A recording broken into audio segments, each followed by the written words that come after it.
Hello, friends, and welcome to episode 17 of Syracuse Sports. My name is Brent Axe. So great to have you here. It's a wandering life. And how did you wander to this very podcast? Did you subscribe? I mean, you're in the club. You did it. Congratulations. We'll send you like a sticker or something because that's the best way to get new episodes of this podcast.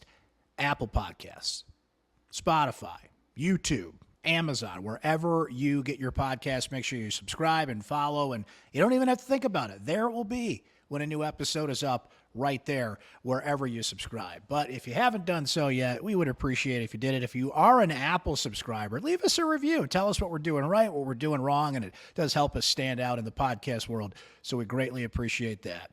It is Clemson week here in Syracuse, and it is a fascinating game always against the Tigers. Syracuse has been a thorn in their paw, if you will. It seems no matter what. But the bottom line is that Dino Babers is 1-6 against Clemson. Syracuse is 1-9 against the Tigers. So how can they just put aside all woulda, couldas, and shouldas and beat Clemson? It is something we will discuss with former Tigers offensive lineman, ACC Network analyst, and the host of a great podcast himself, Mr. Eric Mac Lain is going to join us here shortly to break down this matchup here. And one more thing, we are going to ponder how long we can hold off asking a yearly question in Syracuse, New York. I'll put it to you that way. Just a couple of reminders for you, though, not only about subscribing, which we appreciate if you do. You can leave us a voicemail anytime. If you're watching the game and you got to fire off a take, if you think of a question, if you think of something you want us to talk about on the pod, most importantly, if there's something that you want to express on the pod, 315-552-1964. That is our voicemail. Leave us one anytime. You can hit me on Twitter.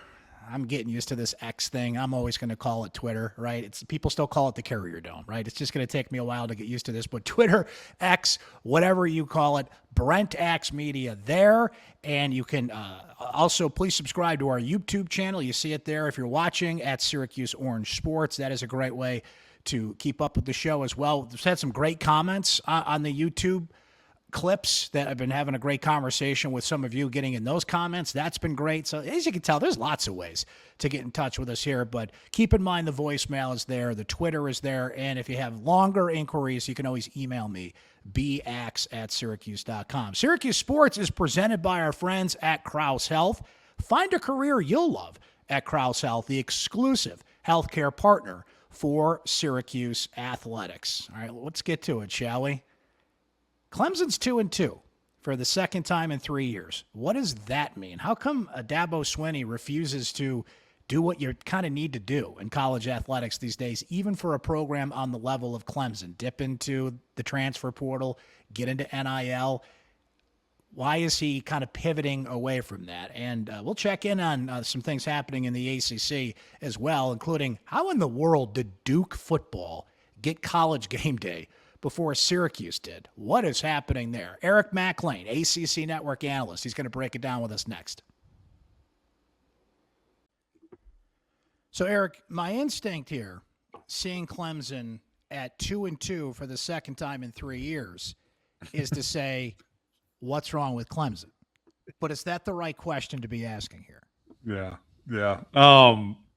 It is interesting. I think because of how the two losses have looked, maybe, just because they're obviously drastically different, but kind of come back to the same issue, which is turnovers, which is, not being able to protect the ball at crucial times. And obviously the Duke was, just an abomination, that Duke loss where, you're on the goal line, you're on the 1 yard line, I think twice, fumble, can't score. You're on the 4 yard another time and maybe the 6 yard line and a couple of blocked field goals. So, that one, I think it was like the alarm bells are ringing, everything's going off, what the heck. And then this Florida State game where probably a lot of outsiders and, maybe people that don't cover this league as closely or, whatever, we're probably like FSU's going to kill these guys, like absolutely steamroll them, based on what you had seen from them, of course, in the LSU game. And then Clemson goes and plays, I think, their best game in 2.5 years, where they execute at a super high level. And Cade Klubnik looks as comfortable as he ever has looked wearing a Clemson uniform, defense standing up. I mean, to hold FSU to 22 rushing yards, my gosh. I mean, that's impressive as all get out with having one of the most, electrifying quarterbacks in the country. And yet that turnover bug kind of reared its ugly head and honestly was the massive reason of, the loss, and was a huge momentum grabber because Clemson's driving, about to go up 2 scores. And then who knows what it looks like after that.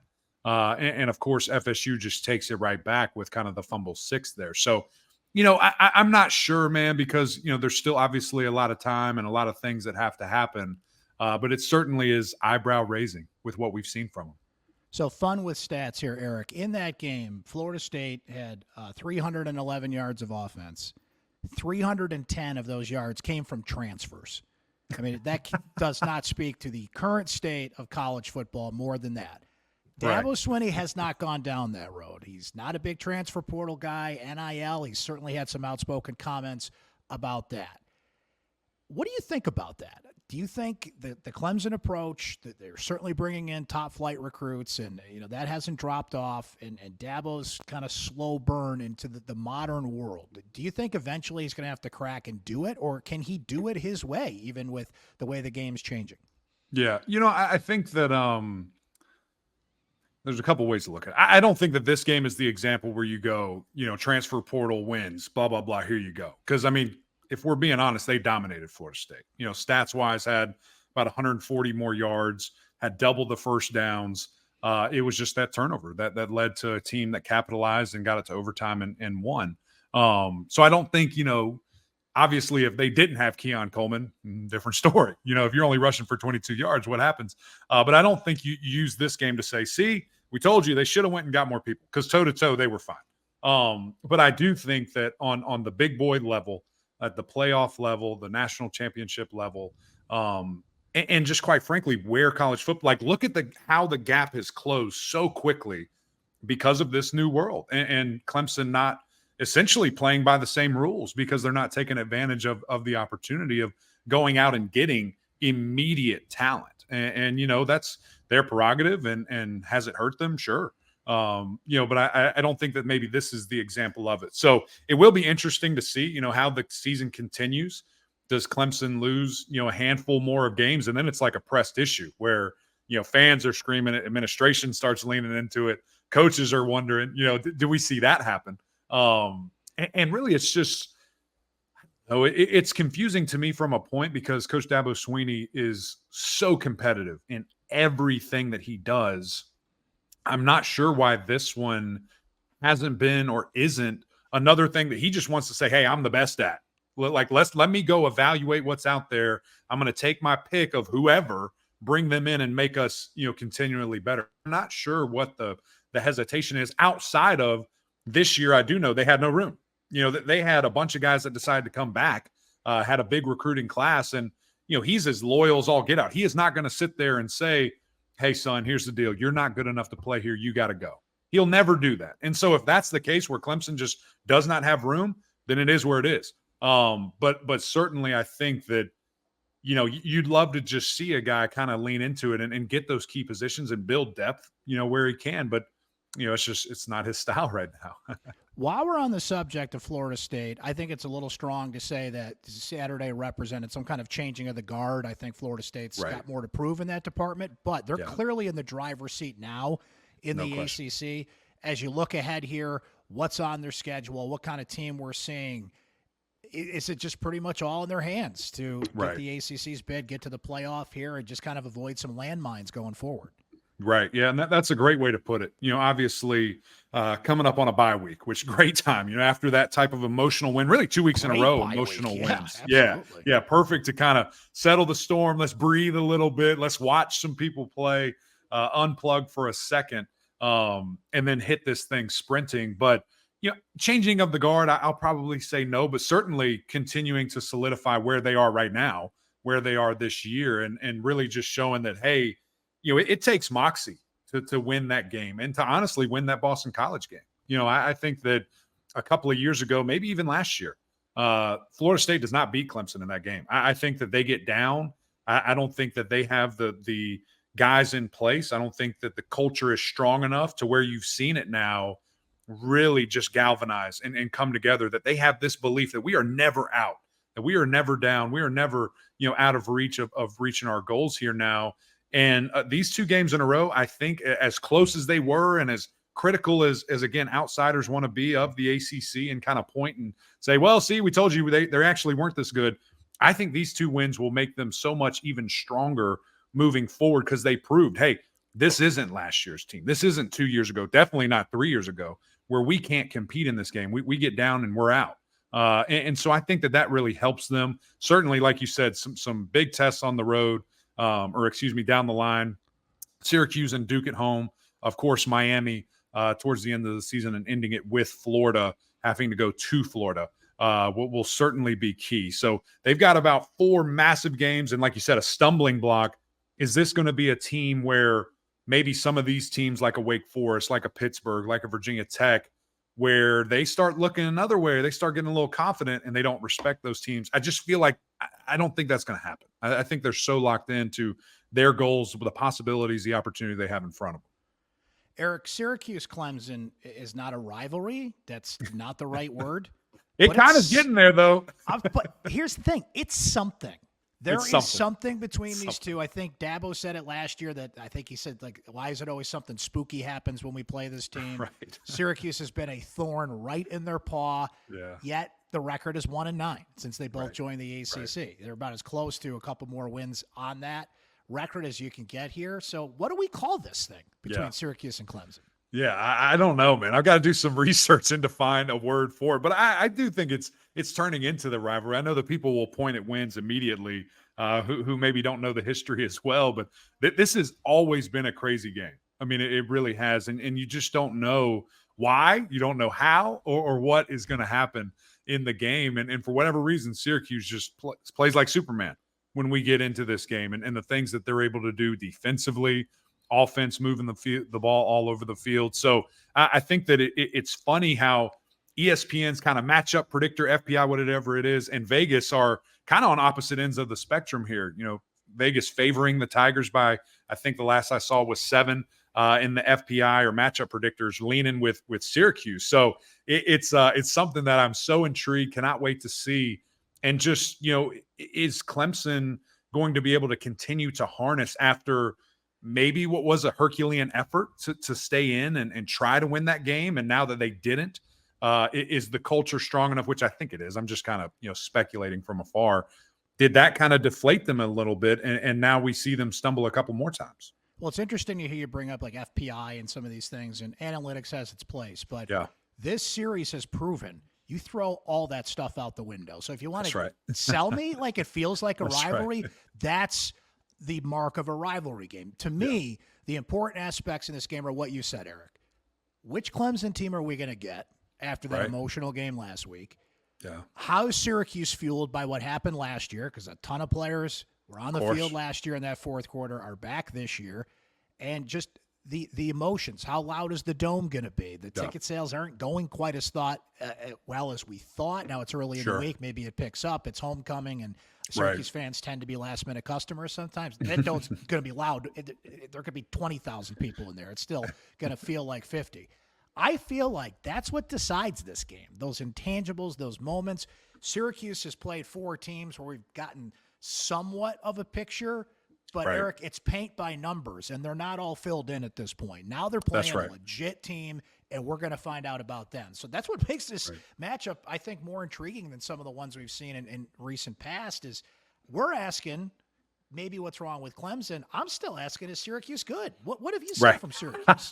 That's right. Well, it is one of those things where, it just feels like these last couple of years in particular, Syracuse goes on a run, look really good, get ranked as high as I think 14 before the Clemson game, and then lose to those guys. And correct me if I'm wrong, but maybe last 6 of 7 they lost, or 5 of 6, something of that they nature. Finished 7 and 6 last year. And I know injuries had a ton to do with that. I get it. And this is going to be a war, right? Anytime you play a team like Clemson, you're going to be banged up. So how can you protect yourself? How can you continue to go out after that? But, I am with you. I think there's certainly pieces that you're really excited about. Garrett Schrader is playing at a freaky high level, which he has for the last couple of years, but it just feels like there's an ownership piece this year where he has a little more freedom. He's very confident in what he's doing, and I think he's healthy, which is great. And you see a different guy who's running the football, disguising it. I mean, those fake handoffs, man, it's teach tape. I've watched it a billion times because it's so beautiful, and just to see how that's done, and the confidence to do that. I mean, you got to have some stones to just hang on there that long and not just get blasted on the backside. And I'm sure he was peeking and took a look and saw there was nobody there, but from our angle, it looked fantastic. And I think some other guys emerging and continuing to emerge is very important. Because he just can't do it by himself. Because if that's the case, obviously Clemson identifies that, they hone in everything they've got on that, and then what's there to really come from it. But when I see a guy like LeQuint really stepping up and doing his thing, going for over 100 yards last week, when I see these wide receivers, which at the beginning of the year was so deep, unfortunately a couple of injuries where you still have dudes, but maybe not as many. It's just exciting, man. And I think honestly in this game, the 1-2 rushing punch of Schrader and Allen is going to be vital. Like it can't just be Schrader rushes it for 15, 20 times and nobody else can do anything. There has to be a bit of a balance just so you can keep some people guessing. Yeah, no question about it. Like he can't be running 25 times like you did against Purdue, but Purdue gave him an easy pass to run all over the field. So I mean, you got to take what the defense gives you. But two things you just brought up make me, and I know last year is last year and this year is this year, but two key things. One, Sean Tucker ran the ball 5 times in that game last year. That's criminal. That's criminal that he only ran the ball 5 times. LeQuint Allen, I guarantee you, for entertainment purposes only, if you want to go out there and cash in on this, take the over on 5 carries in this game. The second thing is, Eric, you said it. Schrader is healthy. As a matter of fact, when we talked to him this week, he even admitted, he said, I can't believe I was still on the field in that game. I was so banged up. Like by the time they got there, remember the Clemson game was a little further in the schedule. It was game 7 last year as opposed to game 5 this year. Schrader even admitted that he almost didn't make it through that game. And by the standards there, he is healthy. So by that measure, that's not good news for Clemson. Exactly. And the confidence meter for him, I think it's just at an all-time high. He is just oozing with it, man. And his preparation, his attention to detail. I mean, this is an old guy, right? Like he gets it and he knows how to study. He knows what to look at, tries to find the different weaknesses and how can you attack that? And I think there's also something to be said, about him being with a similar, I know he wasn't the OC, but similar guy for 2 years in a row now. And I think that when you see that with, Coach Beck there and the things that he can do, the relationship that those two have, but also the trust and the freedom for Garrett to adjust as he sees fit on the field has been critical, man. So that chess match, I cannot wait to see. And obviously how fun it's going to be with a big time quarterback going against a defense that, quite frankly, all year has been really good. Eric, I wanted to get a note from you on a fascinating thing happening here in the ACC. You got all these basketball schools undefeated, right? But in no world would I ever accept that Duke would get game day before Syracuse. I just can't process that. Now, Syracuse has come close a couple times in recent years. Right. 2019, they had it. It was lined up, and then they stubbed their toe against Maryland the week prior, didn't get it. Syracuse, had they beaten Clemson last year, all indications were game day would have come here for the Syracuse-Notre Dame game. So it's not like they haven't been in that conversation. But this is a credit to what Coach Elko's doing at Duke and the fast rise of that program, and what a unique environment for game day to go to. So give them their flowers. They're doing great, and I'm happy for what's going on down there. But how did he do this so quickly to the point where Duke's getting game day? It's fascinating to me. Right. It really is. And I think even the more fascinating piece is it's not like it was a roster overhaul like some of these places. I mean, you see Louisville, 41 new people, new players, and you expect, there to be a little bit of learning curve, but there hasn't been. They're playing at a super high level. But you saw a guy who it's weird because I love Coach Cutcliffe to death, like one of my all-time favorites, and not to speak ill, but it was almost like a lack of touch with the program. Like it just was a weird era where things weren't resonating the same with guys, and a change was needed. And I think he identified that, and obviously Duke did, and they made the change. And this guy comes in and just instantly breathes life into them. And I think the strength staff has done an unreal job. I mean, bigger, faster, stronger. You talk about in one true season and off season, these guys have put on weight. They've added to their speed. I mean, look at that Clemson game. They looked like the better athletes, which is crazy to sit here and say, especially about my alma mater, but that's what it was. And they're flying around the football. I think just the confidence that he immediately brought energized that team. And obviously you get a little lucky. You have this quarterback battle that ends with Riley Leonard, emerging as one of the best quarterbacks in the country. I think he's a surefire first-round pick. Will be interesting to see, does he come out this year and is he top 20, or does he leave next year and maybe is number 1? So I think that takes a little bit of luck and juice that they found that. But the skill players that they were able to activate, the mindset of running the football and really doing it in a dominant fashion, man, they've stepped up big time. And the defense is kind of now joining the party this year, of course, leading the ACC in points per game that they've allowed with, I think, like 8.5. So can they continue that? Interesting to see. Obviously, massive opportunity this weekend against a team in the Irish that have just absolutely owned everybody in this conference, and it pisses me off. So I hope they get it done. Eric, your barbecue, okay? That's right. Where you live. That's right. I've seen some videos of yours on social media. Not only places you can go eat, but the Mac Lain household is a great place for barbecue. So, all that said, I want an honest appraisal of how Dinosaur Bar-B-Que holds up against I can do where you are and your expertise in the subject. Here's the deal, and I think this is probably the most fair way to do it. It is so put like on this pedestal, it's hard to like nobody could reach it, right? And the expectation I had going in was not fair because I thought it was just going to be out of this world, unbelievable, all these things. It is the best barbecue I've had outside of North South Carolina. How about that? Is that fair enough to say? Which is unbelievable. Fair. It was great. I loved it. I enjoyed it. I had the big beef short rib. We had some barbecue, obviously, the sides, all that. Environment is unbelievable. So big shout out. But I hate to even say this. My smoking pig is still king and always will be. This is what I've heard. I talked to Mark Packer about this. He talks about it. That's a high bar for Dinosaur to reach. I get it. But I think what you said is fair. I think it holds. It's kind of like repeat Heismans, man. It's just hard to do because everybody has this crazy expectation. And it's not fair. You can't reach that. You can't do that. It's not fair. Eric, before we let you go, give us all the plugs, man. You got a lot going on, ACC Network and everything. So tell us where we can find you when all these things are happening. Yeah, I appreciate it, man. We'll be at Virginia Tech, hanging out in Blacksburg with a couple of teams that are struggling a little bit, but somebody's got to win, so that'll be fun this weekend as Pitt comes to town. But, check us out on Gramlich and Mac Lain. My good friend Kelly Gramlich. We do a super fun job over there just breaking down everything for the ACC. You've been on there a couple times, brother. You've been a great guest for us. But, yeah, all that stuff, you can find it anywhere you get it. And we try to have a good time, man. This league's killing. I want to say that, too, before I leave. The ACC is playing at such a high level right now, man. And it's so much fun.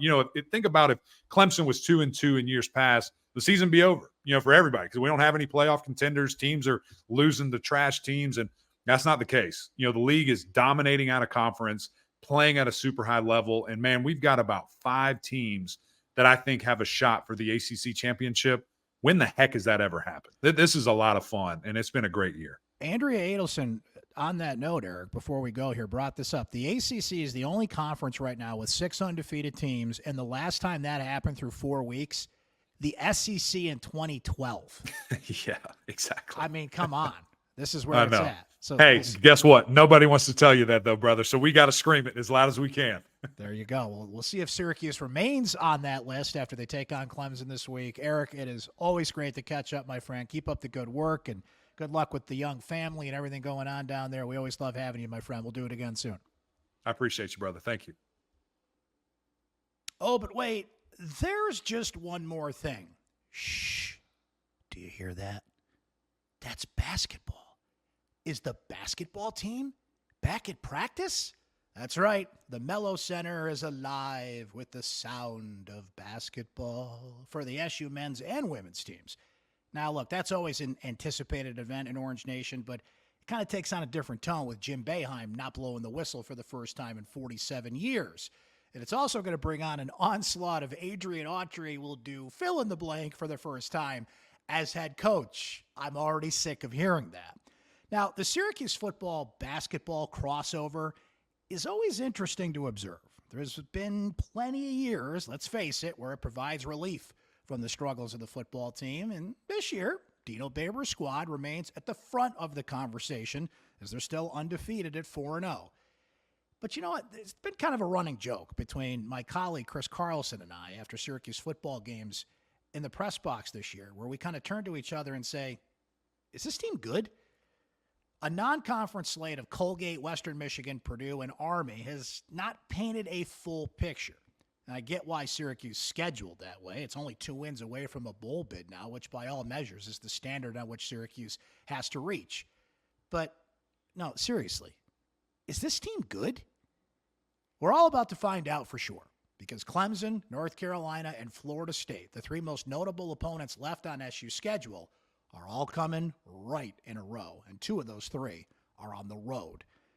Now, and we're not only going to find out if Syracuse is good, that gauntlet, dare I say, provides a clear path to greatness if you can mount a couple of those wins on the wall. Now, we all know what happened last year after Syracuse's 6-0 start. It was against Clemson last year, this time in Death Valley, where the downfall began. Syracuse only won a single game after that and finished at 7-6. This team is healthier and supposedly deeper. But you know what? It's put up or shut up time. And judging by the slow burn of ticket sales for the biggest home game of 2023, some of you are still taking a wait-and-see approach on this bunch, which is fair, considering the recent history of Syracuse football. Now, if Syracuse can't hold water against the Tigers, Seminoles, or Tar Heels the next 3 weeks, it's not the end of the world. Every Syracuse fan, every one of them, would take an 8 or a 9-win season, even if it doesn't include a win over any of those 3 teams. That, by definition, is a great season, but it doesn't necessarily make you a great team. You need to beat at least one of those blue bloods for that distinction. Blue bloods, basketball. Oh yeah, that reminds me. How long can the football team get us to hold off asking that age-old question in Syracuse, New York? Is it basketball season yet? They're already at practice, you know.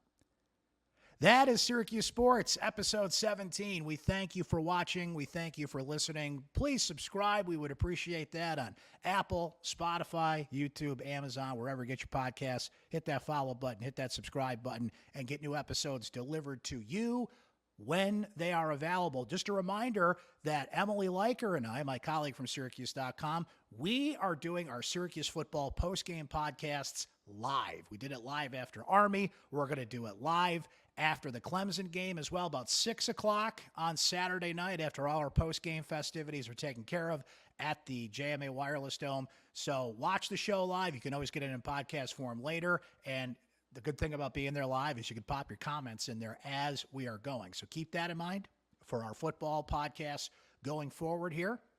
I think we're pretty much going to do the rest of the season live. Maybe 1 or 2 won't allow due to time and road schedules and things like that. But for the most part, as the great internet clip once said, we'll do it live, right? So we are excited about that. Don't forget about the voicemail at 315-552-1964 and get in touch with me anytime on Twitter or on email or send us a telegram. It's been a while since we got one of those. I have no idea how you would even do that if you tried, but if you could figure that out, that would be pretty cool. Looking forward to more podcasts this week, including the post-game podcast. As we mentioned, looking forward to hearing from you. And we're always appreciative of our friends at Krause Health, as Syracuse Sports is presented by Krause Health. Find a career you'll love at Krause Health, the exclusive healthcare partner for Syracuse athletics. We'll talk to you next time